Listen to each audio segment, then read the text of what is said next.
fato estava jogando muito bem, vai fazer muita falta. E a gente também pensa no lado pessoal do atleta. Cara, num momento desse tão positivo, tão legal, uma ducha fria de uma lesão que num primeiro momento não se apresentava, não parecia ao menos tão séria, mas que vai tirá-lo do restante da temporada. Ainda mais que havia aquela desconfiança, né, que ele não seria titular com a chegada do Andreas Pereira, né, para muitos, até para os torcedores, né, e mídia, o André jogaria já como segundo, né, um segundo homem de meio campo. Não foi isso que o Abel fez, acreditou no atleta, né, ou seja, contratou ele já pensando que ele seria o substituto do Rios, né, que foi embora. Ele teve um início ali com algumas cobranças, algumas dificuldades, porque o time do Palmeiras também não estava bem ainda, não estava jogando bem, e aí encaixou, né, ele ali como um segundo homem de meio campo, saindo para o jogo, fazendo essa ligação, né, essa construção ali de intermediária a intermediária, fazendo gols, né, que a gente vê aí, ganhou confiança, ganhou moral, o time se encaixou com o Flaco e o Vitor Roque na frente, aí o André chega, entra bem no time e ele cresceu de produção junto com a equipe, né? O conjunto do Palmeiras cresceu de produção. Então deve ser não, né? É horrível, a gente foi atleta, né, Zé Elias? Sabemos que você ficar de fora, num momento bom, uma temporada que o Palmeiras briga pelos títulos brasileiro e Libertadores.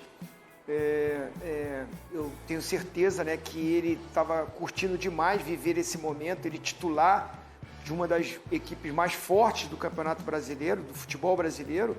Muito triste, desejo uma recuperação para ele total, né, que Deus abençoe nesse momento que não é fácil, é difícil para o atleta ficar de fora. Agora, a gente estava falando aqui de elenco, né? Olhando para o elenco, eu não sei nem se ele vai recuar, não, o Andreas Pereira.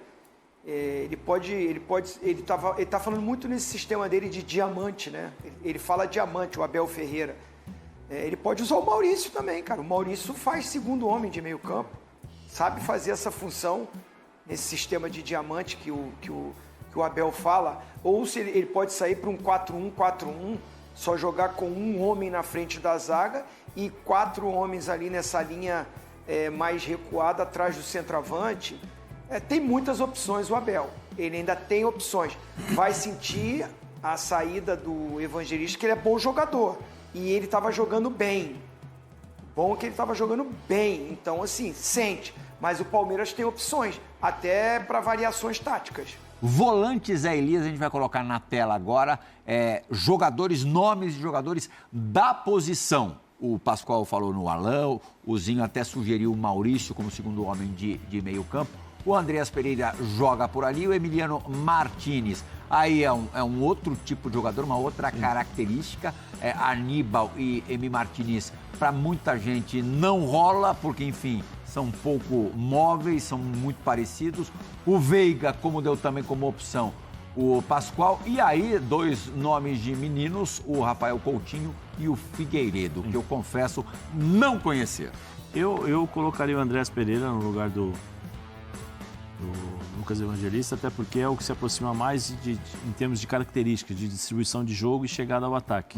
E quem que você colocaria no lugar do Andreas mais à frente? Colocaria o Veiga, até para tirar um pouco da responsabilidade do Veiga em relação à marcação, porque o Andreas, sem a bola, ele abre, né? Às vezes ele vem por dentro para marcar o volante, às vezes ele abre, dependendo do sistema tático do time adversário.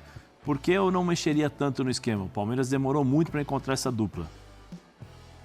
Flaco Lopes e Vitor Roque, né? E eu acho que esse entrosamento dos dois... Ali não pode mexer, não. Não pode mexer, né? Eu acho que você tem que preservar. E aí você tem as variações. Você põe o Andreas, que está acostumado a jogar nessa posição, você pode colocar o Maurício, você pode colocar o Veiga, que são 2 jogadores, bons jogadores, interessantíssimos em relação à parte tática, você muda a característica, porque o Maurício eu acho que o Maurício é um mais técnico, que consegue prender um pouco mais essa bola, tem uma visão diferente da maneira de jogar do Veiga. O Veiga já é aquele jogador mais simples, que pega a bola, já é mais objetivo, né? Pega a bola, 2 toques e já vai para a área para finalizar, para chegar ali para marcar gols. Eu acho que o Abel, né? Não sei, não mudaria esse sistema de jogo, porque talvez se ele mudar tanto, ele vai tirar essa característica que ele encontrou agora, que são esses 2 jogadores, que é o Flaco e o Vitor. né? Então eu não mexeria tanto no sistema tático, não. Eu traz o Andrés aqui, você vai continuar com a mesma saída de bola, eu acho que talvez até um pouquinho melhor. E o Lucas, eu assino embaixo que o vovozinho falou em relação a se machucar no momento que ele vivia dentro da equipe, a forma como ele vinha jogando, né? Muitas vezes ele não aparece, ele é o cara que não aparece para ninguém, mas é o que faz o time jogar, porque o Aníbal rouba essa bola, ele pega a bola e distribui o jogo, faz essa bola chegar até os caras ali na frente. Então é um jogador importante. Eu acho que o Abel não deveria mexer tanto na equipe para preservar essa dupla que ele encontrou agora, que está decidindo os jogos pro Palmeiras. Né? Tetra, no olhômetro, é claro que é difícil afirmar, mas o gramado ruim e irregular da Fonte Nova pode ter contribuído para a lesão do Lucas Evangelista? Pode, sim. Pode ter contribuído. A sequência de jogos, o acúmulo de jogos, o posicionamento dele, de muito desgaste no jogo, né? É um problema muscular, então assim, ele pode já tá vindo entra no jogo com algum tipo de desgaste de jogos anteriores, e aí o gramado ruim, a pressão do jogo, o Bahia fazendo um bom jogo, né? O time do Bahia compete muito, então assim, isso tudo pode contribuir. Mas responder diretamente a um gramado ruim, saindo de polêmica se é sintético ou não, o gramado ruim nunca é bom. E ele pode prejudicar, pode atrapalhar sim. E contribuir para essa contusão, infelizmente, do atleta. Pelo que eu vi, o lance foi uma trombada, né? Foi um choque, não foi uma corrida natural, né? Que ele deu o pique e sentiu. Pelo menos, o que eu vi, o lance foi mais ou menos isso. Ele tromba com o jogador do Bahia, uma disputa de bola. E aí eu acho que... do Piquerez geraria mais discussão até, né? Isso. Que, graças a Deus, ao que parece, não foi grave. Eu acho que porque durante ainda o segundo tempo, o Palmeiras comunicou que enviaria um ofício à CBF reclamando das condições do terreno da Fonte Nova, o que foi endossado pelo Abel Ferreira e rebatido pelo Rogério Ceni. E o Daronco também colocou na súmula. Também colocou na súmula. O Daronco, Anderson Daronco, o árbitro do jogo, também citou o campo ruim, o gramado ruim da Fonte Nova. Vamos ouvir Abel e Rogério.